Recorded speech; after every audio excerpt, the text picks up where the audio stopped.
Hello दोस्तों, मैं हूं संदीप सिंह। आप सभी का त्रिजी इंस्टीट्यूट में स्वागत करते हैं। दोस्तों, हम बात कर रहे थे एम लक्ष्मीकांत के माइंड मैप के बारे में। हम माइंड मैप बना रहे थे और इस माइंड मैप के बारे में हम बता रहे थे कि हमने इसको एम लक्ष्मीकांत को 11 भागों में बांटा है और 11 भागों के हम 7वें भाग में बात कर रहे थे संवैधानिक निकाय के बारे में। तो संवैधानिक निकाय के बहुत सारे आयाम थे, जैसे संघ लोक सेवा आयोग, राज्य लोक सेवा आयोग, निर्वाचन आयोग और राष्ट्रीय जनजाति आयोग और राष्ट्रीय अनुसूचित जनजाति आयोग। इन सब पर हमने चर्चा कर लिया था और आज हम बात करने वाले हैं अन्य पिछड़ा आयोग एनसीबीसी और भाषाई अल्पसंख्यक आयुक्त संविधान के भाग 16 और 17 के बारे में।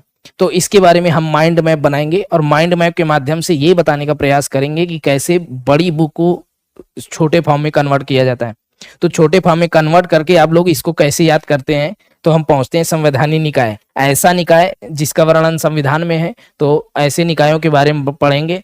तो इसका संविधान में वर्णन है और संविधान के अनुच्छेद राष्ट्रीय पिछड़ा वर्ग आयोग एनसीबीसी, जो राष्ट्रीय पिछड़ा वर्ग आयोग है, इसको अनुच्छेद 338 बी में रखा गया है। तथा सामाजिक शैक्षणिक पिछड़े वर्गों का कल्याण करने के लिए राष्ट्रीय पिछड़ा वर्ग आयोग बनाया गया। क्यों बनाया गया? सामाजिक शैक्षणिक पिछड़े वर्गों का कल्याण करने के लिए इसको बनाया गया।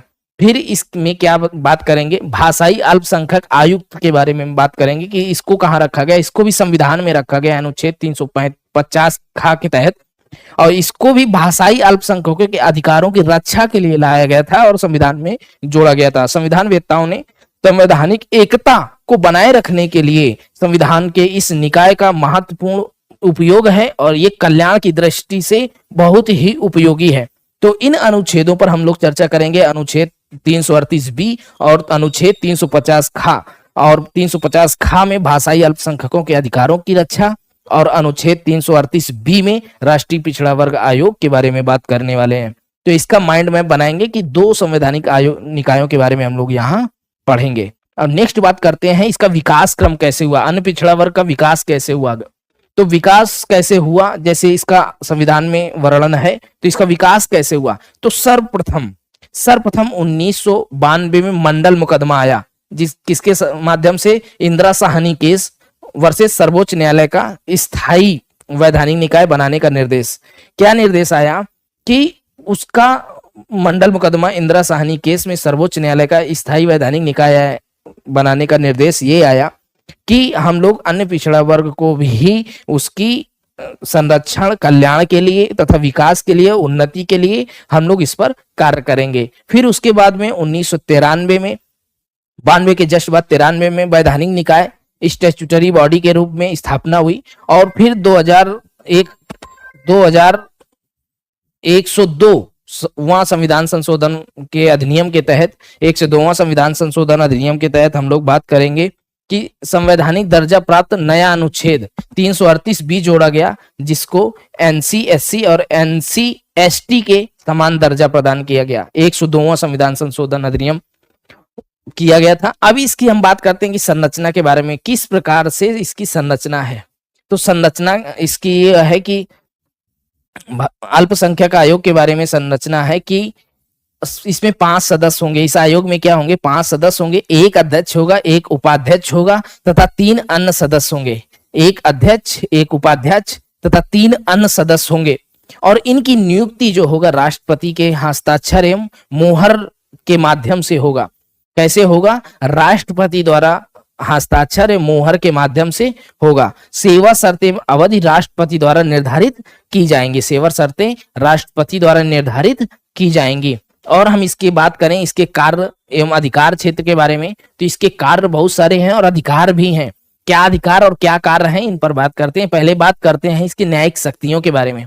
न्यायिक शक्तियां हैं और इसके कार्य हैं। तो न्यायिक शक्तियों के बारे में अगर हम कार्य के बारे में बात करेंगे, उसके बाद न्यायिक शक्तियों के बारे में बात करेंगे कि कार्य क्या थे इसके, कि अनुसंधान एवं निगरानी इसका कार्य है और परामर्श देना इसका कार्य है और शिकायत निवारण इसका कार्य है।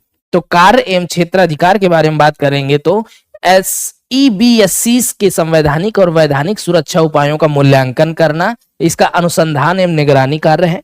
और परामर्शदात्री कार्य क्या है कि ये सामाजिक आर्थिक कल्याण में भागीदारी और सलाह प्रगति का मूल्यांकन करेगा, ऐसा परामर्श देगा ये आयोग। और शिकायत निवारण करेगा। कैसे? अधिकारों की वंचना संबंधी शिकायतों की जांच करेगा, अधिकारों की वंचना संबंधी शिकायतों की जांच करेगा। ये आपका एनसीबीटी का आपका कार्य हुआ। अब एनसीबीटी का जो न्यायिक शक्तियां हैं, तो न्यायिक शक्तियों में इसको दीवानी शक्तियां दी जाती हैं। जब ये कार्य कर रहा होता है और जांच के बाद ये पुष्टिकरण करता है, तो इसकी कुछ दीवानी शक्तियां दी जाती हैं। दीवानी शक्तियां क्या थी कि भारत के किसी भूभाग के व्यक्ति को, भारत के किसी भूभाग से व्यक्ति को सम्मान जारी करना और शपथ पर पूछताछ करना, ये दीवानी शक्ति थी इसकी। और दस्तावेजों की खोज और प्रस्तुतिकरण, दस्तावेजों की खोज और प्रस्तुतिकरण, ये इसकी शक्ति थी। और शपथ पत्रों, एफिडेविट्स पर साक्ष्य प्राप्त करना, इसका दीवानी कार्य था। और सार्वजनिक अभिलेख, पब्लिक रिकॉर्ड्स की मांग करना, ये इसका दीवानी न्याय की शक्तियां थी। अब इसके बाद हम बात करते हैं इसकी एक अनिवार्य परामर्श, मतलब मैंडेटरी कॉन्स्टिट्यूशन है। केंद्र और राज्यों को बीसीएस को प्रभावित करने वाले सभी प्रमुख नीतिगत मामलों पर आयोग से सलाह लेनी जरूरी है। किसको? इसको, एनसीबीटी को। अब बात करते हैं आयोग का वार्षिक प्रतिवेदन। ये अपना प्रतिवेदन किसको देता है?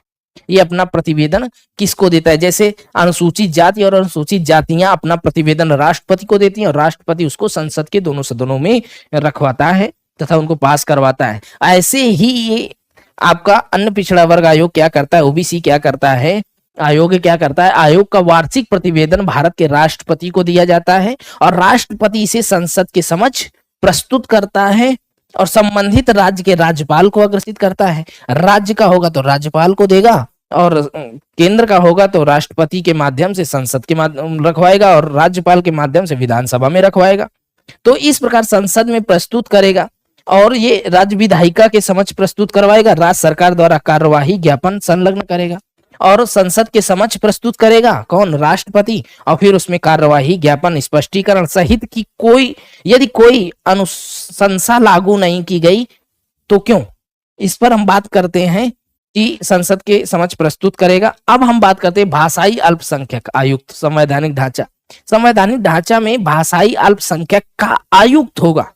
आयुक्त क्या करेगा? भाषाई अल्पसंख्यक आयुक्त क्या करेगा? इसको कहां रखा गया है? अनुच्छेद 350 खा में और भाग 17 में रखा गया है, भाग 17 में रखा गया है। और मूल संविधान में प्रावधान नहीं है इसका। जो भाषाई अल्पसंख्यक आयुक्त है, इसका मूल संविधान में वर्णन नहीं है। इसको क्या किया गया है? 7वें संविधान संशोधन अधिनियम 1956 द्वारा स्थापित किया गया है।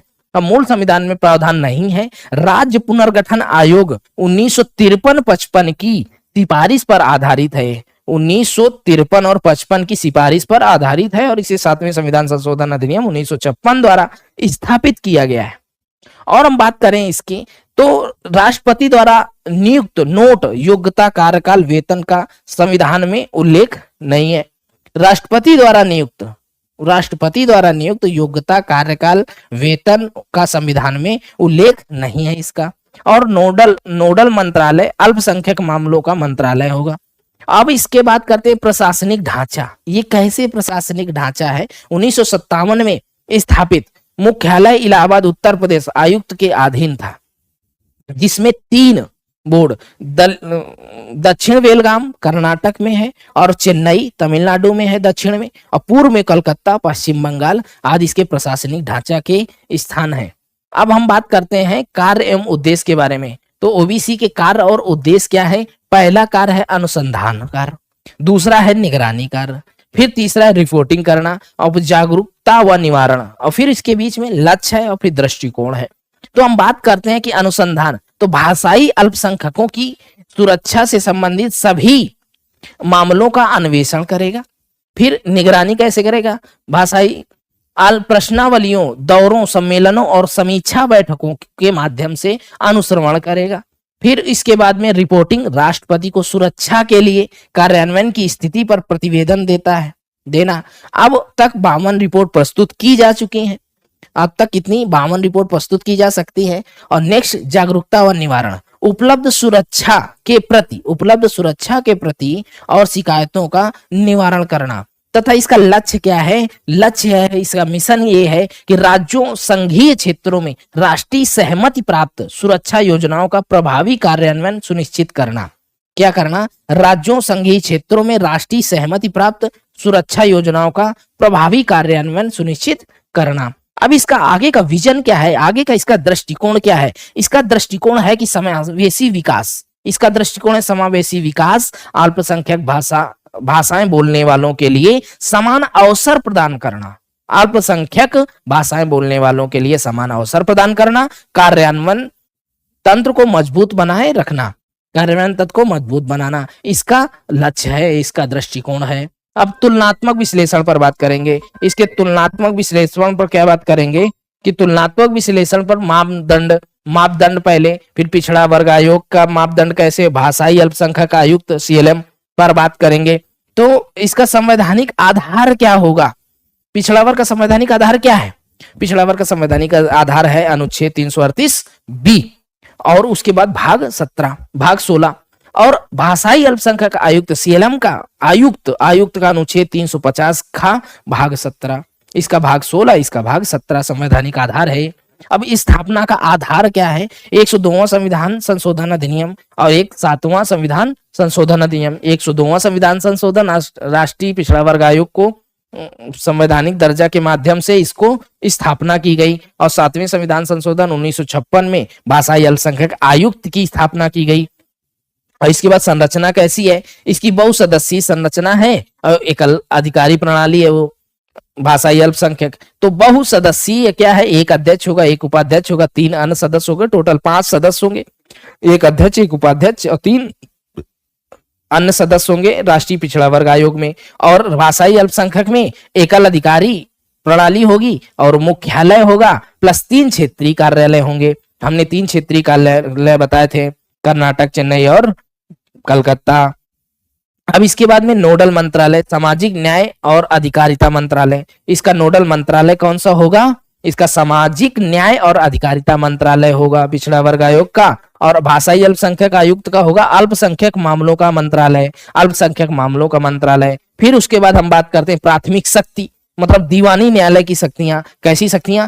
दीवानी न्यायालय की शक्तियां राष्ट्रीय पिछड़ा वर्ग आयोग के पास होंगी। और भाषाई अल्पसंख्यक के पास में क्या होगा? निदानात्मक कार्रवाइयों की अनुशंसा, निदानात्मक कार्रवाइयों की अनुशंसा। अब इसके बाद में समानता पर बात करें, इन दोनों में क्या समानता है?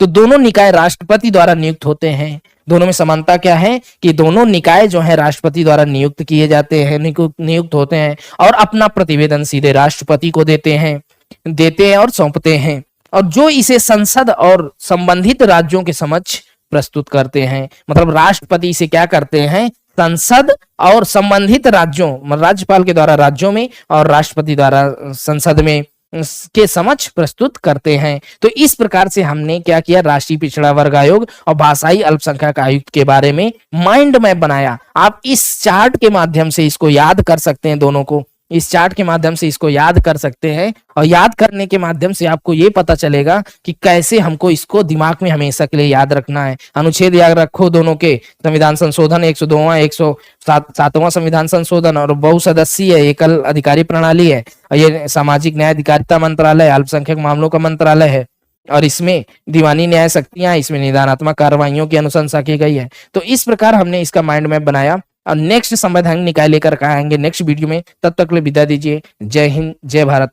और ऐसे ही मस्त से माइंड मैप के थ्रू आप लोग माइंड मैप बनाइए, जिस माइंड मैप के माध्यम से आप लोग को पूरी लक्ष्मीकांत याद हो जाएगी। तो लक्ष्मीकांत याद करने का एक ही तरीका है, एक ही मास्टर माइंड है, माइंड मैप। माइंड मैप में आप याद कर पाएंगे तो कोई भी एग्जाम आसानी से क्रैक करेंगे। तो नेक्स्ट वीडियो में मिलते हैं। जय हिंद, जय भारत। Thank you.